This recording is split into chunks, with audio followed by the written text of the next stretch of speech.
The party assembled.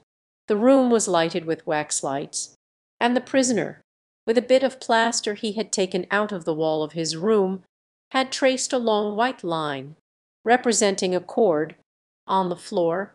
Pistich, on a signal from his master, placed himself on this line, raised himself on his hind paws, and holding in his front paws a wand with which clothes used to be beaten, he began to dance upon the line with as many contortions as a rope dancer.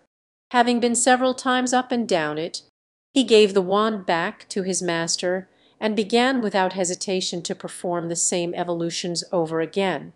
The intelligent creature was received with loud applause. The first part of the entertainment being concluded, Pistich was desired to say what o'clock it was. He was shown Monsieur de Chavigny's watch. It was then 6:30. The dog raised and dropped his paw 6 times. The 7th he let it remain upraised. Nothing could be better done. A sundial could not have shown the hour with greater precision.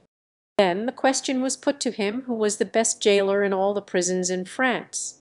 The dog performed 3 evolutions around the circle and laid himself, with the deepest respect, at the feet of Monsieur de Chavigny, who at first seemed inclined to like the joke and laughed long and loud. But a frown succeeded, and he bit his lips with vexation. Then the Duke put to Pistich this difficult question: who was the greatest thief in the world? Pistich went again around the circle, but stopped at no one, and at last went to the door and began to scratch and bark. "See, gentlemen," said M. de Beaufort, "this wonderful animal, not finding here what I ask for, seeks it out of doors. You shall, however, have his answer. Pistich, my friend, come here, is not the greatest thief in the world. Monsieur the King's secretary Lecamus, who came to Paris with 20 francs in his pocket, and who now possesses 10 millions. The dog shook his head. Then is it not, resumed the Duke, the superintendent Emery, who gave his son, when he was married, 300,000 francs and a house, compared to which the Tuileries are a heap of ruins, and the Louvre a paltry building? The dog again shook his head, as if to say no. Then said the prisoner, "Let's think who it can be. Can it possibly be the illustrious coxcomb, Mazarin de Piscina?" Hey! Pistich made violent signs that it was, by raising and lowering his head 8 or 10 times successively.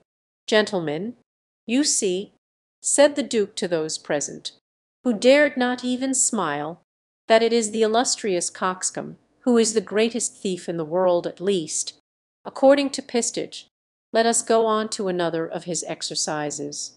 Gentlemen, there was a profound silence in the room when the Duke again addressed them. "Do you not remember that the Duc de Guise taught all the dogs in Paris to jump from Mademoiselle de Pons, whom he styled the fairest of the fair? Pistich is going to show you how superior he is to all other dogs. Monsieur de Chavigny, be so good as to lend me your cane." Monsieur de Chavigny handed his cane to Monsieur de Beaufort.